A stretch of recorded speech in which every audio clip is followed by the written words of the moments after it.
And welcome to Just to Serve TV. Michael Bryant here, Linda Kenny Bodden there. I'm not trusting anything in the tech world now, but I see you're muted. Maybe you are, maybe you're not. Yeah, she is. Okay, so here's the plan today. Am I unmuted Yeah, now? you're unmuted. Boy, Oh. If only I could mute you so easily. That would be great. So Today we have a kind of a hodgepodge of stuff. We've got our usual Q&A, but also some moments from YSL that I think deserve some mention, and maybe some Sarah Boone. So how would you like to launch into this? What's your pleasure? Actually, I'd like to launch into something that's got me really angry, annoyed, pissed off. Okay, you have Domino, your dog, with you. I know he's around there, and I Yes, have I'm here, Tubi, my dog. He's around here too. And then I get on the internet, and I posted it on my private Kenny Bodden Twitter page. This. You know what this is? Let me just read it to you. Florida Highway Patrol troopers rescued a dog left tied to a pole on I-75 near Bruce B. Downs Boulevard this morning. Do not do this to your pets. Awful. Because there's a hurricane called Milton coming in. Category 4 landfall. This dog was actually tied to a railing, half in water, was about to drown. And I'm so furious about it that I'm more furious about this than I am even about the YSL. And that's pretty hard to get. But I just wanted to mention it to you. That's horrible. And of course, our thoughts, prayers go out to everybody, not only having survived Helene, but now facing the new Milton that is coming ashore tonight. I mean, I got out of Atlanta just before Helene hit, and that was huge, and it was a big deal. And this storm is making Helene kind of look like the ugly stepchild, although it is going to be right across the whole peninsula of Florida, not going, hopefully, north to rebatter the folks in North Carolina that have suffered so much. So, yeah, thoughts and prayers with those folks. On the dog story, what's the thought there? That they're evacuating and they don't want them to take the dog? It seems like kind of an afterthought. How does the dog get tied up to a pole on the road? That's what it seems. And the pole, by the way, when you look at this, if you go look at the video, and you should, it's way over here. So, I mean, I could understand if somebody said, I can't take the dog. They put it to a pole here where somebody would pick it up. Even that's terrible. But this is way over here. It's just odd. Yeah, maybe the dog would not flow away. It would swim. I don't know. Whatever it was, don't do this to your pets. You wouldn't do it to... Well, you know, after Michael Bryant's comment to me this morning, I'll leave that alone. You're right. I got pissed, Dizzy. Yes, that's right. I got pissed, and that's not a good thing. Yeah, that is a bad thing.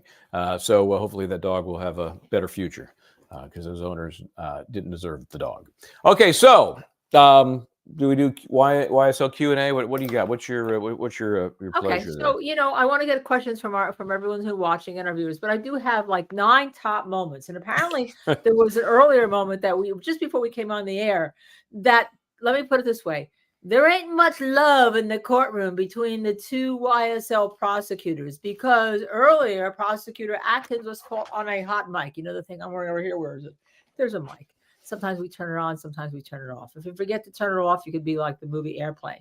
But breaking news, and it was first reported by Black law student, YSL Prosecutor Atkins is heard telling ADA Love to back out of his face, aka move the F over. But not the F word wasn't there. I'm adding it in, but obviously there ain't much love in the corner of that table between the prosecutors right now. Well, they've got to be feeling the heat. I mean, they have to.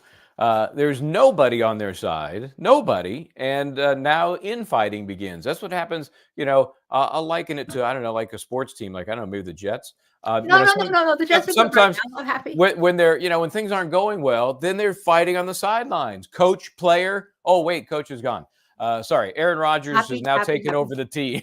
So I'm happy. I'm a Jets, as you all know. I'm a Jets fan. I'm a season ticket holder. I can't wait for the Buffalo game. Can't wait the fact that I love Mr. Olbrook, our new coach. Happy. Linda. That's what happens, and that's what's happening on the prosecution team in this case. I think they're finally, eating themselves because everything is going wrong. And let's start with this. And I always like to read the most painful texts first because I think it's appropriate. This is from, I'll mispronounce this too, Mille Boel Noir. I like 0 parts of Adrian Love's tactics, but to call her stupid was totally out of line. That's what I did last time we talked with Doug Weinstein. I said, I don't know, is she stupid or is she sneaky? I'm leaning towards stupid, and I stand by that. But to call her stupid was totally out of line. Was the word incompetent too hard to pronounce? kudos to Doug for correcting the host. At least use my name if you're going to slam something I've done. At least get Michael Bryant in there. At least give me something. So now, in light of the stuff we're going to talk about from today, I stand by my description of Ms. Love as stupid. I'm waffling now between idiot and stupid.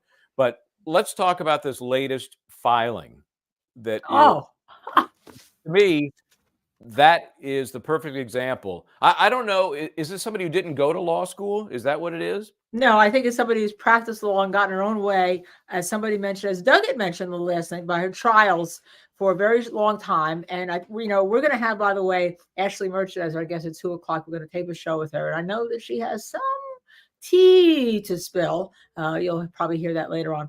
But the latest motion, Ms. Love filed a motion to the state wanted to present all relevant evidence to the jury and to deny objections to the presentation of such evidence. And they didn't want to have the defense argue that it's a waste of time. And she filed a motion on this to the judge to say in advance that they can't make those objections. And there was the best answer I've ever saw by Doug Weinstein. And it was in a footnote. Usually you save footnotes, Michael. Do you know what it was? Oh, I saw it. Okay, it said, wow, that is really a mouthful when he filed his response. Of course, the motion by the judge was denied. I think the motion sanction should be granted against the state on this motion. I mean, it was ridiculous. I can't wait to talk to Doug about him. Maybe we'll see him tonight when we're on with Bob Mata. Yeah, we'll see. We'll see how we can do that. But yeah, I mean, he was responding to the title of the motion, which was at least 7 lines, maybe more. Right. That was almost longer than the body of the motion. And to his credit, yeah, he calls it like he sees it. He won't call her stupid or an idiot. I appreciate that professionalism. I don't have to worry about that. We're not practicing in the same courtroom. I will never see her on a professional level, and I'm not sure how much longer she's going to be practicing. But this latest motion is the perfect example of my take on her ability to do her job. Well, also, to me, it started with Judge Glanville and probably all the other cases where she got away with that, and she's gotten away with it for so long that finally people are someone's saying no. Judge Whitaker, he let her put in a lot, but now there's more stuff that happened on that. And a matter of fact, with regard to that, Ms. Love was not happy that the defense objections had been sustained, so she then does something further on this. She files other motions, right? All right. And Judge Whitaker says, no. But let me tell you about the defense. Defense filed a motion to object to a 911 call based on the confrontation clause and hearsay, the right to confront somebody in the 6th Amendment. And guess what? Judge Whitaker denied the admission of the 911 call, not because of what the defense argued, but said anything in that tape, the 911 call, to put it before the jury is, and this cracked me up, a waste of time. Michael. Yes, that's very common grounds apparently in this courtroom. The waste of time. You can argue that it's being used against you, or the judge may use it to help you. So it's weird. It's just weird. Yeah. Okay. Go ahead. So we got, again, a lot of folks are still reacting to what happened last week. You might remember an aside that came up during Lil D's testimony where they were asking how he knew somebody involved in the case. And he said that and it had to do with, I got to make sure I get this right, former Sergeant Gaither. She has a certain way she likes to be described, former or retired Sergeant. Sergeant Gaither. Retired Sergeant Gaither. Yeah, and the question was how she knew a person. Can you hear my dog Domino chiming in? He's not Domino. Come on, Domino. Come on, bring him into the clip. Don't tire him. Oh, he won't respond to me unless I get him some food. He might come in. So the question was, and this is from Tracy Barnett at 189. Why didn't they ask Gaither about his relationship with the aunt? Her relationship. Yeah, you remember that it was a very innocuous question, but his answer was, well, yeah, but she was blanking Gaither that there was a sexual relationship. So not only does he out Gaither, which is fine, I don't care, but it makes a very interesting connection between one of the key players in the case and the aunt of one of the key players in the case. I can't even. Okay. It I was mean, shut down almost immediately. And so the question we have here is, what if it ended badly and she had a grievance against? So it was a motive question from this Tracy Barnett 189. Why would the testimony be what it was if there was this relationship? Well, I think there might have been a motion in limine that had to do with not getting into that because it's just an aside. And maybe it's a waste of time. But that was the reason it didn't go further. It was shut down immediately. And little D's comment was really just kind of off the cuff, almost as an aside. Well, how does she know her? Well, because she's bleeping her. Oh, okay. All right. Hello, Afton, by the way. I just want to respond to all the comments that we're getting on there. Okay, Michael, there was another thing that happened on my top 9 moments. Oh, not this week. This morning, as we're getting ready for the show. They're just back. Remember, they're just back today from having taken a few days off. No jury. This is the non-stop continuing what would normally be pre-trial type motions. They're just during the trial. Okay, go ahead. Keep going. Okay. Apparently, there's an Instagram post from Mr. Someone, and Miss Love wanted to argue that the Instagram post, which said, and I quote it, "Chasing that money, but my past chasing me," should be admitted because it furthers the alleged RICO conspiracy. Let me read this to you again. Chasing that money, but my past chasing me somehow shows you're in a RICO. Then let me see. Guilty. Okay. Let me just reach over. Oh, I can't reach too far because I am tethered here. You all know that I'm tethered to a microphone and I'm tethered low. But I am reaching over. See you later. See you. Take it easy. All right. Okay. All right. Here we go. I'm just going to take something off a bookshelf because I had to be the poodle. Okay. And I wasn't planning to do this, Michael, but there you go. And she lived happily. Where are we going with this? What is this? Where are we going with this? What does this mean? Does this mean that I killed somebody because I'm living happily ever after with my dog? Therefore, I'm in a RICO conspiracy.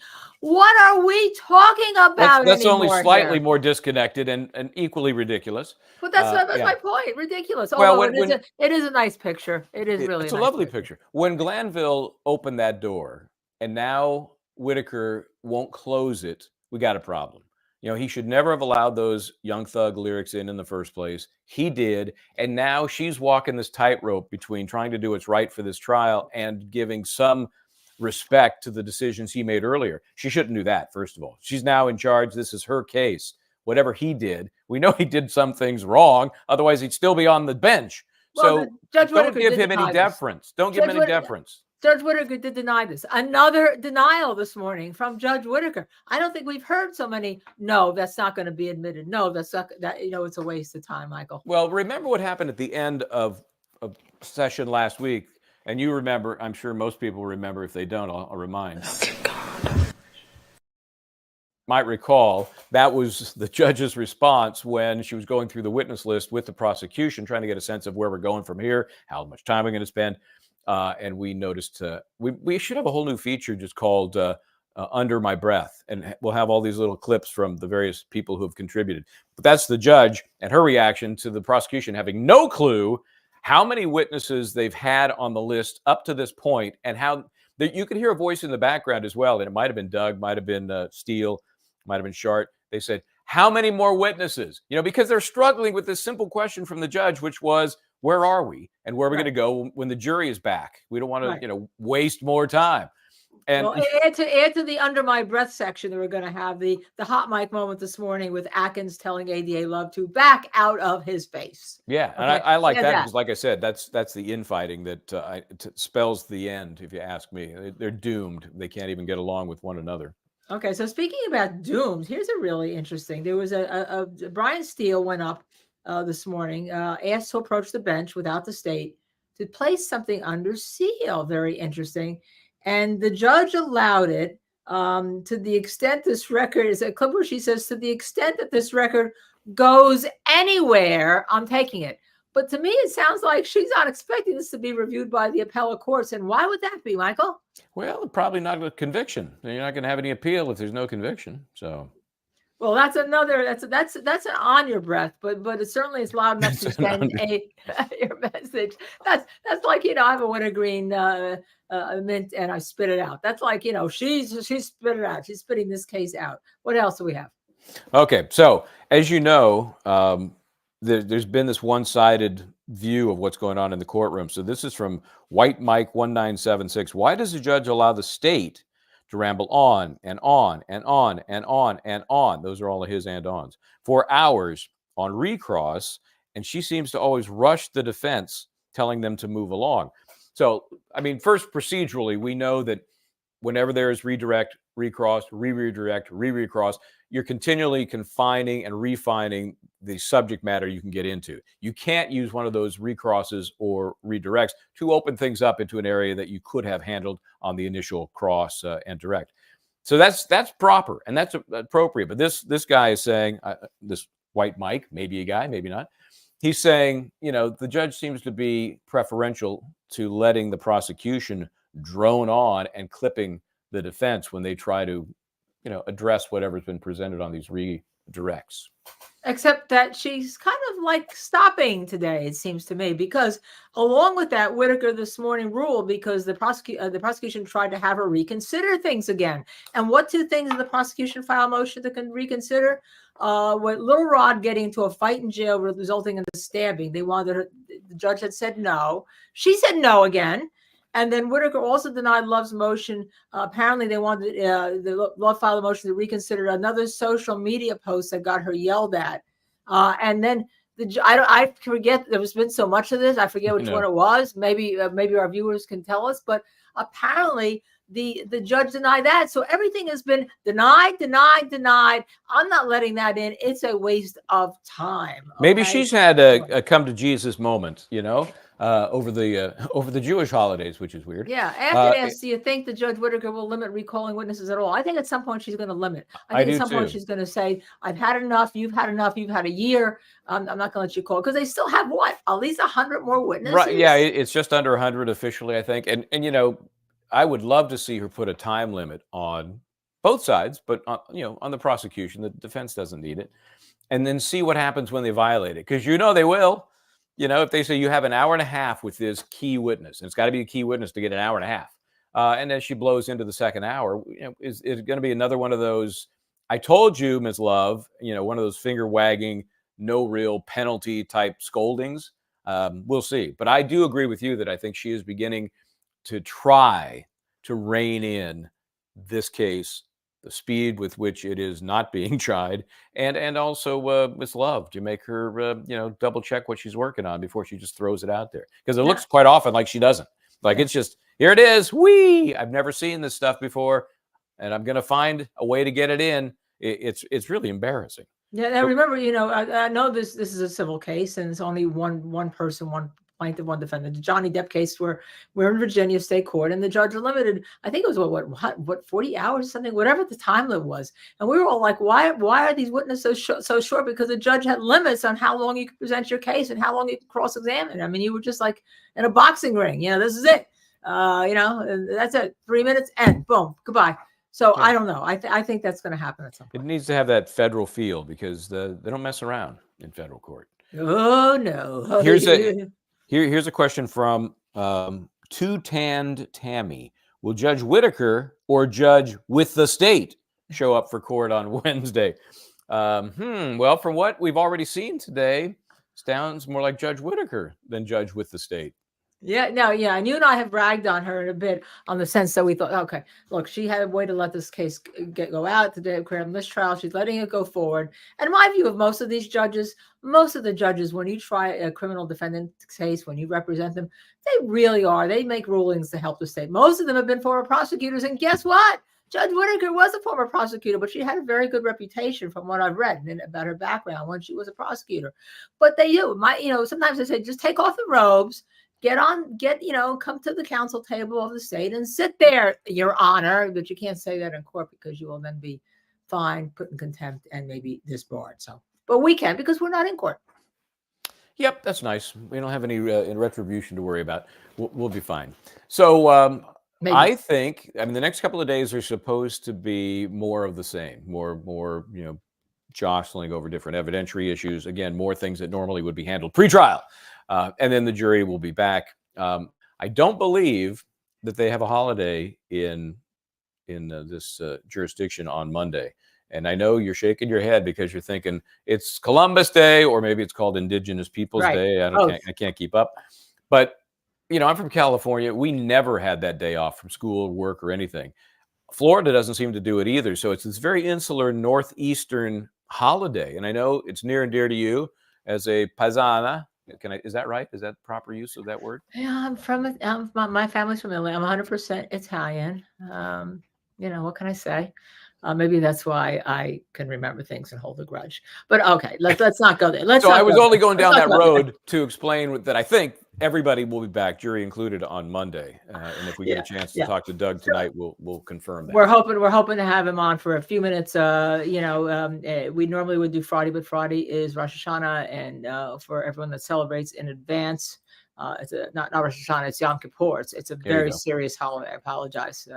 They have to tell me very. But anyhow, there's something that happened outside the courtroom. Those were my 9 moments that we discussed answering questions inside the courtroom. Outside the courtroom this week, a Fulton County detention officer, guess what, was charged with taking bribes from one of the defendants, from Corcavius Huey, as well as 4 other inmates. And according to the state, it was some of Huey's relatives. And of course, everyone was defending Huey, the officer, and Huey's relatives said they're innocent. But I wonder whether we're going to hear Ms. Love saying, "Oh, now we need these incidents to be part of the RICO conspiracy."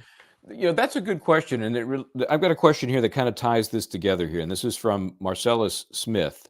I'm confused. You really don't. First of all, understandable. I'm confused. You really don't hear much about Thug doing none but renting a car. I'm praying for Thug, free these young men, and let them get on with their lives. So this gets back to this central concept of RICO. How far can you go to suggest that there is an organized criminal activity between these people? They're talking about bringing in acts that have occurred since the trial, right? Right. Not just the one you're talking about, but the issue in the jail. That's not. Is RICO intended to go that far, that broad? Well, RICO wasn't intended for this. It wasn't intended, as we're listening, and I'm going to repeat it, to have the marijuana possession from like 7 years ago put in as a RICO conspiracy, or the 3 Xanax that are in the backseat of a car on the floor when a car is stopped as part of a RICO conspiracy. This was intended for the mob. Speaking about paisanos, okay, let's go. Yeah, you would know. Your people. Okay. They're my people. I love them. And we all watch The Sopranos. Oh, I can't go get the pictures with me with some of the Sopranos. I mean, that would I have to take off my mic for that. Look, it was intended for mob activity as a way to get mob activity because the money was always hidden. So if the mob had a regular business storefront and they took money in and then they put that money towards illegal activities, that's how it was a way to get the mob, who was very good at hiding. And they don't like the word mob, and they say the mafia doesn't exist, but that's what it was intended for. And of course, maybe it's been pulled out, but this is ridiculous. This is just ridiculous. You can't make your case in like 9 moments. Here are my top 9 moments, right? That's how this case should be organized. And if you can't do that, you know. So I don't disagree with the use of the RICO in concept. I think it's great, creative. Maybe it's help get bad guys off the street. I appreciate that. And I know I see Afton, referencing Ms. Love having trouble organizing, no doubt about it. And that's my point. You can't make a RICO case against any level of criminal activity if you are not organized. Right. Ironically, you're going after organized crime. You better be freaking organized yourself as the prosecutor in laying out the case. It can be done, but you need the evidence. And I get the feeling as this case evolved, they kept saying, well, we don't really have what we need, but what the hell, let's go forward with it.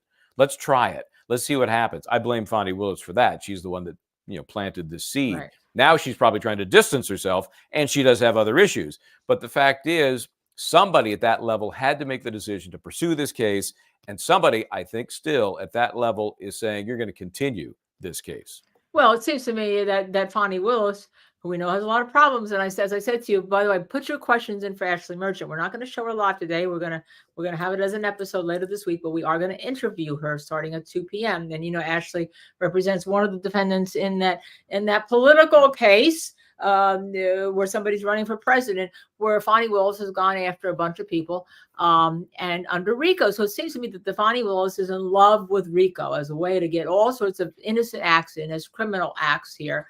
And she's going to get reelected, it looks like. And that's the only way to test it. So I really think that somebody has to come in like the feds and look at this office. You know how they take over school districts? You can take over a school district. Why can't you take over a prosecutor's office if they seem to be misusing the law? You have people in jail here and lawyers and lives are disrupted. And yes, what was important is getting the person who murdered the victim in this case. But that's not happening. That's not happening. That's lost. That's totally lost in all of this collateral crap that's going on, infighting, judicial decisions, evidentiary issues that have nothing to do with the case. And that makes my point.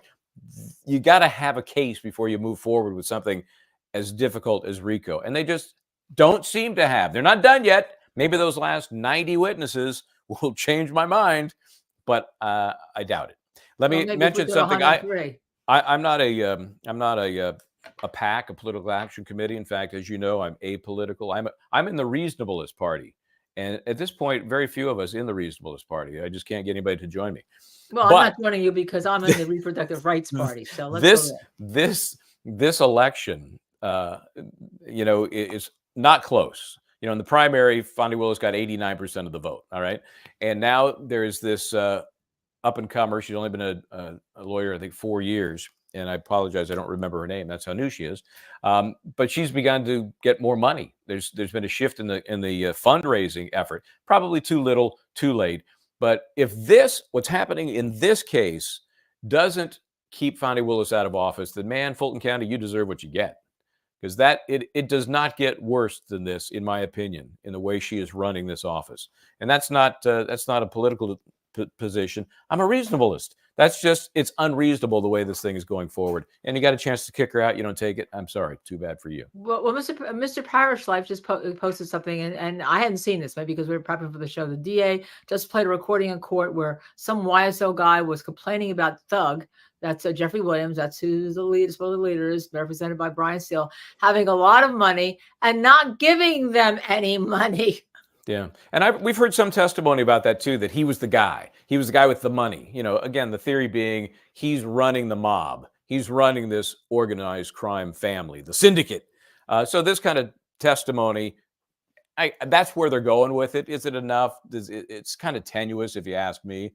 I mean, if you're the guy out with a bunch of friends at dinner and you're the guy that's known to be making more than the others, is it a crime because you don't share your money with some of these other people? I don't think so. But except the prosecution loses it. Like, oh, he's got a lot of money. He must have gotten it from them. He's not giving. Well, that's just so tenuous. It's ridiculous. You're right. It's ridiculous. All right, what else we got, Michael? Oh, let's see. Oh, I've got some other stuff. Can we get off YSL? Yes, I got some other questions I wouldn't mind getting into. YSL. Remember, we talked a little bit about the sheriff in Letcher County shooting the judge, and so this is from. Oh, this is from Afton. How many do you have, Afton? You got to spend some more time. Questions. This is from Afton. The Letcher County case. Love you, Afton. It's just insane. It's all rumor and innuendo, no doubt about it. And we had a poll. I'm looking at our community tab here. We had a poll questioning folks about what should happen. And again, we're talking about Sheriff Sean Steins. He was charged in Letcher County for the murder of Judge Kevin Mullins, but then in their system, they go to grand jury after that. So the charges are levied. Then it's kind of a probable cause level, and then it goes to the grand jury. Grand jury has yet to release the official charges. So we were asking, should it be first-degree murder? Should it be something less? Should it be voluntary manslaughter because of the extreme emotional disturbance? Or too soon to tell? And I'm proud to say that 46% of the folks responding say it's too soon to tell. I think that's proper. But of those that thought there was a charge that should be levied, 24% said first degree, 23% said voluntary manslaughter as a result of the extreme disturbance. I don't know if this is a case that ever goes to trial. My feeling is they're going to work something out. What do you think? Yeah, it sounds like it. If there is a relationship that was being suggested by the defendant, they'll work something out. And they'll work something out if it turns out that the wife and the daughter were actually seeking help from the judge because the sheriff was, in their opinion, had some emotional problems, right? Wasn't getting help. They may work something out. We just simply don't know the whole story right now. But boy, I'll tell you, no matter what, that video was hard to watch. Yeah, it's tragic. I mean, when you see him not just shoot the judge, I think 3 or 4 times, but then as the sheriff is leaving, he looks back to his left and the judge is apparently still moving. So he shoots him 3 more times. There's something really intense is going on in this guy's head.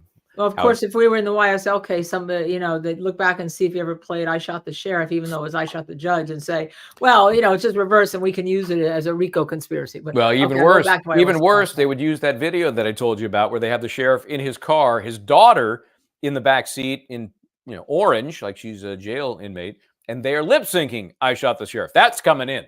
That would definitely come in if this case was being run in Fulton County. That's right. But it's not. And hopefully the family of the judge will get some justice and they'll figure out what the hell's going on here with or without a trial. I got one more thing. And also this refers to another question that I put up on our community tab here. This is a Sarah Boone. I can't tell for those who don't know, tell who she is. Oh, I'm sorry. Yes. Good point. Thanks for producing me on that. Sarah Boone, of course, is only because I have a B back here, but that's for Baden and that's for Bryant. It's not for Bryant or Boone. Oh, it's not for Boone. It's not for Boone. So Sarah Boone is accused of zipping into a suitcase and killing her boyfriend of a number of years, George Torres Jr. We've seen the video. Everybody has seen it where he's pleading for his life and she's laughing at him and suggesting he's mistreated her, and that justifies what she's done by putting him in the suitcase. She wakes up the next morning. He's still in the suitcase, but now he's dead. And it's so, a little tiny suitcase. It's yeah, I would call it a carry-on. Right. I'd call it a carry-on. And so, she goes through all these attorneys. And I'm telling you now, I'll get into this at some point as we get closer to trial. The trial was pushed because of the hurricane, which is coming through Orlando. It's going to hit Tampa. I'm going back to my old weatherman days. We got the low pressure coming down through Tampa Bay. Anyway, it's going to cross the state and it's going to hit Orlando. When Disney World closes up, and they closed up at 1, something's wrong. So they're expecting massive wind, not water, of course, in Orlando. They're kind of right in the middle of the state, but a lot of wind could be damaging. Trials shut down. Jury selection never began. It will begin next Monday. We'll get closer to that case as we get closer to it actually happening. But up to this point, she's on attorney number 9. The stuff I've looked at in the file is fascinating about this whole battered spouse syndrome, which we know is forefront of attorney Owens. Yeah. Attorney Owens, who's now representing her. He's number 9. It came up very early in the case. We kind of thought that it was new with this guy. Right. Not so much. It actually came up very early with her very first attorney. Oh, so wow. we're going to talk more about that as we roll into next week. That's probably in that tape that's always to look for when she says, "This is for all you've done to me." That's the built-in defense. By the way, Afton says the suitcase was about 28 inches. So 28 inches. Oh my gosh. Let's see. Yeah, he was a slight man, as you could tell, but that's some Houdini contortionist kind of stuff there. Right. So here's the question I posted on our community tab here on YouTube. Did Sarah Boone make a mistake? Oh, remember, she got, I guess I should back into this. She was given a plea deal on the first day when they decided to push the trial. And it would have been a 15-year sentence. That was the agreed amount, 15 years for manslaughter. She would probably get out in 8, and she's already served 4 waiting for this trial. Right. This woman would get out like at 50 years old, 52, I think. And she said, hell no. Yeah. Let's go to trial. Let's go to trial. And usually when we have murder cases, a lot of times what we're trying for is to get the manslaughter verdicts. Of course. That would be a win if you're the defense attorney. That's a win, right. We had a case that it was a win here in New York. So are you starting to get the feel as to why she plowed through so many attorneys? And somebody said there was, they just could not work together. Okay. So our question is, and I just put this up, so check it out and vote if you'd like. Did Sarah Boone make a mistake not taking the plea deal for manslaughter and 15 years in jail? Right now, it's 94% said yes, and I've said yes, she's taking a huge risk by going to trial. The option is no, she should make the prosecution prove their case, and that's a whopping 6% who believe that. So there you go. Yeah, and Disney Nerd tells us that it's 22 years up to life if she rolls the dice and loses. I certainly wouldn't want to represent her unless there's some really good evidence in there, unless she's, they were counseling because he was beating her. There's some more that we haven't seen. So we're not going to prejudge it, although we kind of have prejudged it, Michael. So the video is the video. And again, to her credit, there is a history of, it seems like, mutual domestic violence. So, a la Depp and Heard, Johnny Depp and Amber Heard, it's an issue. It's a factor. In this case, the question is whether that will support and justify what she did. That's a tough one. Yeah, That's a very tough argument. Because domestic violence is so prevalent, you and I are putting together what will be a special episodes before the end of the year, and we'll include the fact that then Johnny Depp's case put a light on this, can also be abused and all. But it's very, very important. But we'll be putting together like a panel that'll be on with us. So if you have been abused, somebody who has, you teach about the let us know. We'll talk about it. All right. Well, let's get the heck out of here. Well, not yet. Oh, no, we want something else? Oh, what? Don, we're going to, where is justice? Oh, where in the world is justice? Where in the world yes. is justice? We're going to be leaking some hints very soon. Obviously, you're the first person to identify where in the world justice will be next time. Then we give you this lovely mug. It is limited edition. There's no other way to get one. So keep your eyes and ears open for the next hints and next trip. And in the meantime, send us your questions. You can send them right to our Twitter account. Oh, excuse me, X Twitter account for Ashley Merchant. We're also going to start her to taping. And tonight we'll be on again, aren't we, Michael? That's right. Yeah, we are. You can't get enough of you. 7 o'clock Eastern Daylight Time. We will have on Bob Mata, who we love from Law and Crime Days, and now, of course, Defense Diaries, which is a killer podcast. You got to check that out if you haven't already. So he'll be on with us at 7 o'clock, and maybe a cameo by Doug Weinstein. We're still working on that just to get his take on what happened today. Yeah. Thank you all for watching. Appreciate all of your comments. Stay tuned. Justice served.